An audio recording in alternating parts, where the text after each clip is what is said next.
Bapak dan teman-teman semuanya, perkenalkan kami dari kelompok 4 yang beranggotakan Bintang Putri Sitorus, Rosa Adelina, Widya Sari Bantuan, dan saya sendiri Yuliana Pisandi. Dalam kesempatan ini kami akan menyampaikan materi tentang diksi dan juga bagaimana perspektif Alkitab tentang diksi. Kami sangat berharap bahwa materi yang kami sampaikan dalam video ini dapat membantu pemahaman teman-teman. Selamat menyaksikan. Adapun pengertian dari diksi, diksi bisa diartikan sebagai pilihan kata oleh pengarang untuk menggambarkan sebuah cerita. Diksi di sini bukan hanya untuk memilih-milih kata, melainkan digunakan untuk menyatakan gagasan atau menceritakan suatu peristiwa. Contoh paragrafnya yaitu yang pertama, liburan kali ini aku dan teman-temanku berencana untuk pergi ke pantai. Kami sangat senang ketika hari itu tiba. Setelah sampai di pantai, kami disambut oleh semilir angin yang tak henti-hentinya bertiup.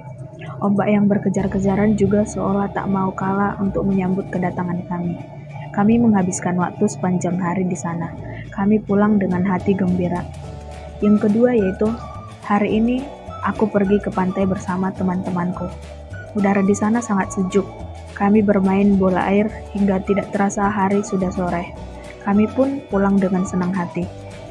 Nah, kita bisa melihat dari kedua paragraf di atas memiliki makna yang sama, tetapi dalam pemilihan kata atau diksinya, paragraf kedua lebih menarik bagi pembaca karena kalimat tersebut singkat dan tidak bertele-tele. Selanjutnya, ciri-ciri diksi. Yang pertama yaitu tepat dalam pemilihan kata untuk dapat mengungkapkan gagasan atau juga hal-hal yang diamanatkan. Yang kedua, dapat digunakan untuk dapat membedakan secara tepat nuansa makna serta bentuk yang sesuai dengan gagasan serta juga situasi dan nilai rasa pembaca. Yang ketiga, menggunakan perbendaharaan kata yang dimiliki masyarakat serta dapat menggerakkan dan juga memberdayakan kekayaan itu menjadi sebuah kata yang jelas. Syarat-syarat diksi. Yang pertama, pilihlah kata sesuai dengan kaidah kelompok kata, yaitu tepat, seksama, dan lazim. Kedua, pilihlah kata sesuai dengan kaidah makna kata, yaitu membedakan makna denotasi dan konotasi dengan menggunakan kata yang mengalami perubahan makna seperti meluas, menyempit, dan ameliorasi. Yang kedua, menggunakan kata yang mengalami pergeseran makna. Asosiasi adalah pergeseran makna yang terjadi karena adanya persamaan. Contohnya yang pertama, Tasya menyikat giginya sampai bersih. Yang kedua, pencuri itu menyikat habis barang-barang berharga di rumah itu. Yang kedua yaitu sinestesia adalah perubahan makna akibat adanya pertukaran tanggapan antara dua indera yang berbeda. Contohnya yang pertama, sayur itu rasanya pedas sekali. Yang kedua, kata-katanya sangat pedas didengar. Fungsi diksi. Diksi dalam pembuatan karya sastra memiliki beberapa fungsi sebagai berikut. Yang pertama, membuat orang yang membaca ataupun mendengar karya sastra menjadi lebih paham mengenai apa yang ingin disampaikan oleh pengarang. Yang kedua, membuat komunikasi menjadi lebih efektif. Yang ketiga, melambangkan ekspresi yang ada dalam gagasan secara verbal, baik tertulis ataupun terucap. Yang keempat, yaitu membentuk ekspresi ataupun gagasan yang tepat sehingga dapat menyenangkan pendengar ataupun pembacanya. Baiklah, kita akan masuk ke dalam pembentukan kata. Terdapat dua cara dalam pembentukan kata, yaitu dari luar dan dari dalam bahasa Indonesia. Pembentukan dari dalam yaitu terbentuknya kata baru dengan dasar kata yang sudah ada, sedangkan dari luar melalui proses serapan. Yang pertama, ada kesalahan pembentukan dan pemilihan kata. Yang kedua, ada definisi. Yang ketiga, kata serapan. Yang keempat, analogi. Dan yang kelima, anomali.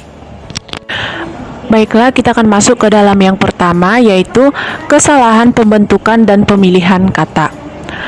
Yang pertama, ada penanggalan awalan me.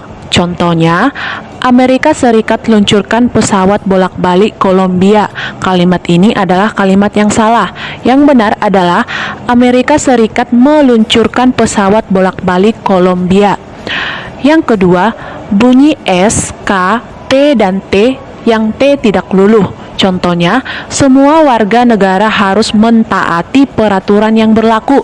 Kalimat ini adalah yang salah, sedangkan yang benar adalah semua warga negara harus menaati peraturan yang berlaku. Nah, selanjutnya adalah definisi.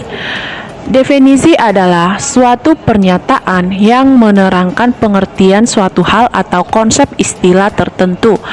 Contohnya adalah Majas personifikasi.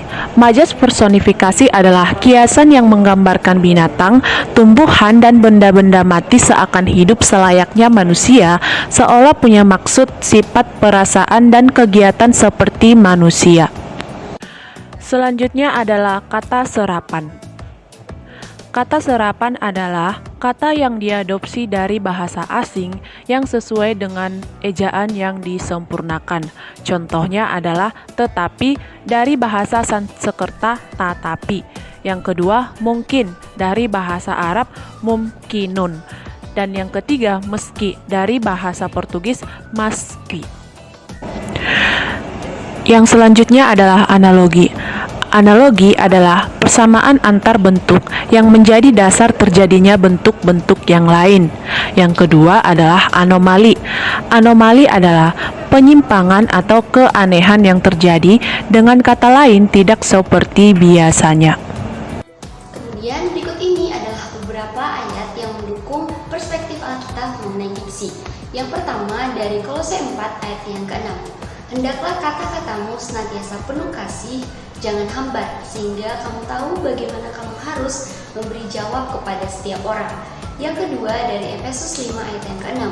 Janganlah kamu disesatkan orang dengan kata-kata yang hampa, karena hal-hal yang demikian mendatangkan murka Allah atas orang-orang durhaka. Dan yang terakhir dari Yakobus 1 ayat 19. Hai saudara-saudara yang kukasihi, ingatlah hal ini. Setiap orang hendaklah cepat untuk mendengar, tetapi lambat untuk berkata-kata, dan juga lambat untuk marah.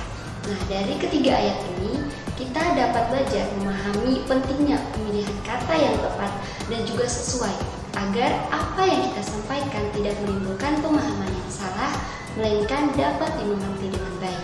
Pada bagian yang terakhir tentang lambat untuk berkata-kata ini bukan terkait tentang intonasi kita ataupun kecepatan kita dalam berbicara, namun tentang bagaimana kita memikirkan apa kata-kata yang akan kita keluarkan untuk memberi jawab ataupun untuk menanggapi suatu hal. Ini adalah beberapa referensi yang kami pakai dalam penyusunan materi ini. Sekian video presentasi dari kami, terima kasih dan Tuhan Yesus memberkati.